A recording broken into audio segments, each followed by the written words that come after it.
This game was dubbed, fittingly so, the game of the century because of the genius that Bobby Fischer displayed over the chessboard, and even more so was the fact that Bobby Fischer was only 13 years old at the time of this game. Anyway, without further ado, let's get into this game and let's take a look what happened.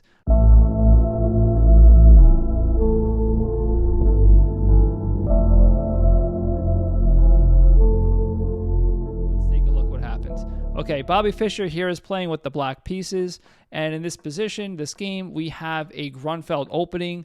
The Grunfeld opening is a good opening, but it's very theoretical, very hard to play, and Bobby Fischer obviously knows what he's doing, though, so he played it well. And here we just have white. You can see white has a very good pawn center, so it looks good, and it is good for white. But it's also good for black. Black has a very flexible, dynamic position to work with. Okay, so Bobby Fischer just brings his knight over to b6. He's developing a piece, attacking the queen. He's like, yeah, I'm just going to take your queen, right? No, of course not. You know, Donald Byrne plays c5. Now, it looks more natural to bring the queen back. The queen looks like it's overexposed on c5 here, but the queen's actually fine. However, it's dangerous. He has to watch out. And the queen actually comes under fire. Bobby Fischer uses the queen as pretty much a way to attack white's position.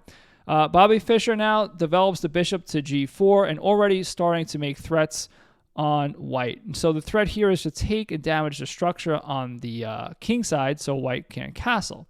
Now, Donald Byrne actually plays, believe it or not, the losing move. Now, this would normally not be the losing move, but the fact that he's playing against Bobby Fischer, this is all Bobby Fischer needs to win the game, believe it or not. And the principle behind this move in white's an error is Donald Byrne moved the same piece twice in the opening, which we normally don't do. We want to use each move that we have to develop a piece, castle, get ourselves to safety. Now, Donald Byrne was a very advanced player, so obviously knew that, but he thought he can get away with making another move and making a counter threat. Now, the best move is bishop e2. It stops the threat because now if Bobby Fischer takes, you don't mess up your structure, you take with the bishop. More importantly, white is one step away from castling here, and that's very important. So in other words, after bishop g5, white has an issue with development, and Bobby Fischer puts a masterclass on how to take advantage of that. He plays knight a4. This is the first absurd move of the game. And the fact is, if Donald Byrne takes the knight, this was defending the pawn, by the way, in e4. So Bobby Fischer would jump in here, take the pawn at e4, hit the queen. If the queen goes back to a safe square, we just take the bishop, and after takes back, queen a5 check, hitting the knight. Only move that defends both is this, defending the knight and blocking the check, but this knight's undefended, and black has a winning position. Okay, so for that reason, Donald Byrne cannot play that and just played queen a3. Bobby Fischer takes the knight anyway, and yeah, because that knight was defending e4, right? So now Bobby Fischer can just take on e4. So that was a very brilliant move already, playing knight a5 before. Okay, so now what's going on here? Okay, now Donald Byrne takes on e7, and it looks like he has Bobby Fischer in a jam because he has a fork with the queen and rook. But Bobby Fischer's like, nope, no problem. I'll just calmly develop my queen to b6. And you can't take this rook, actually. Why can't he take the rook? If he takes the rook, Bobby Fischer takes back with the bishop, not the rook or the king. And this hits the queen, so it's gaining a tempo. And when the queen moves back, now Bobby Fischer has two bishops on an open board. The king stuck in the center. This game is actually completely lost. Bobby Fischer can just play this and win on the spot. But if he wants to get a little fancy, he can just take this pawn. And white cannot take back because he would lose his queen. So for that reason, Donald Byrne did not take the rook because he was a strong player. He realized what he had to do here and played bishop c4. Now, a lot of times, chess is like a conversation, and Donald Byrne in this position is like, all right, I get what you're saying. I understand. Development's an issue on my end. I'm going to have to develop. I see what you're saying. So Bobby Fischer's like, I'm going to take this pawn anyway, by the way. Now, what is going on over here? So if white takes this knight, we have a pin over here, and if white tries to hold on to the bishop, we take this first. White cannot take with the queen or he loses the bishop. So we have takes damaging the structure, and now we play bishop f6, winning this piece and having a winning position. So for that reason, Donald Byrne just brought his bishop back to c5. This looks like a winning move, actually. I would be really upset if my opponent played this in a game, an over-the-board tournament game.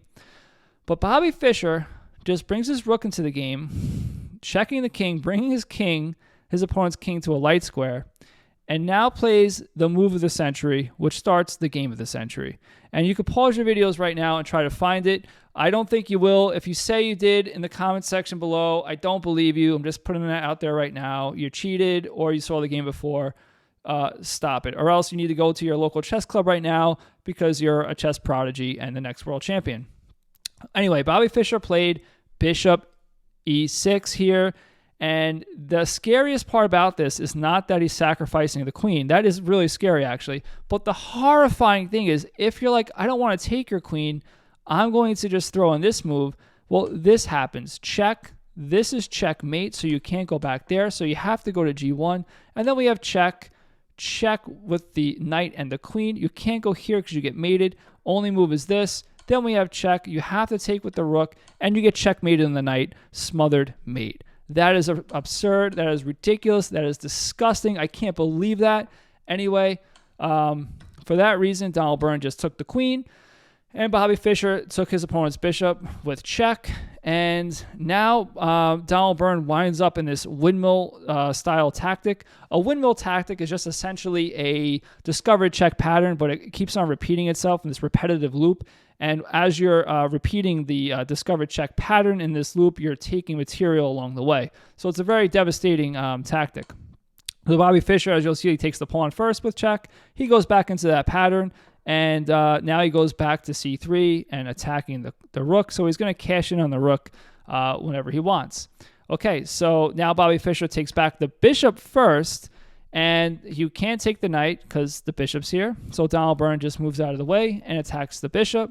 And Bobby Fischer just defends the bishop and develops his rook. This is absolutely absurd. And this is important because attacking the queen as you're defending the bishop maintains the initiative, which allows you to, after Donald Byrne moves the queen, take the rook. So the fact that Bobby Fischer saw this, moves, all this way beforehand, is the reason why he's the best player in the world, especially since he did all this at the tender age of 13, which is absolutely absurd. Okay, anyway, Bobby Fischer cashes in on the rook here and now takes the pawn on a2. And now this is a completely winning position here. Bobby Fischer just cleans this game up. Okay, here we just have Bobby Fischer can take the knight, by the way, if he wants to. It's winning, but it's actually more accurate to do what he did and just not trade down material. And here Bobby Fischer also has passed pawns, which is, this game is absolutely winning for black. And this is funny enough. Bobby Fischer actually plays h5 here, limiting his opponent's counterplay, even though his opponent really had none. And h5 is actually the #1 computer move in that situation. Okay, Bobby Fischer plays king g7. His bishop was pinned, so he doesn't want his bishop pinned. So he is just taking out all those. He's allowing his bishop to move. Okay, so we have king g1, and Bobby Fischer plays bishop c5. I was wondering why he didn't play bishop d6, actually, because it forks the knight and bishop. And looking at it, it's actually the computer #1 best move. So I guess I'm better than Bobby Fischer is what I'm saying. No. And now here, it doesn't matter. Bobby Fischer just cleans up the game and shows how powerful the pieces can be when they work harmonious with each other and in tandem with each other. And here, Bobby Fischer just closes the game with rook c2, checkmate. Well, anyway, there you have it. That's the end of the game. And that's why it's appropriately called the game of the century, because not only was it the game was genius, it was also the game was orchestrated by a 13-year-old. So there you have it, folks. One of the best games of all time. If you like this video, as always, go ahead and smash that subscribe button and get out there and play some chess.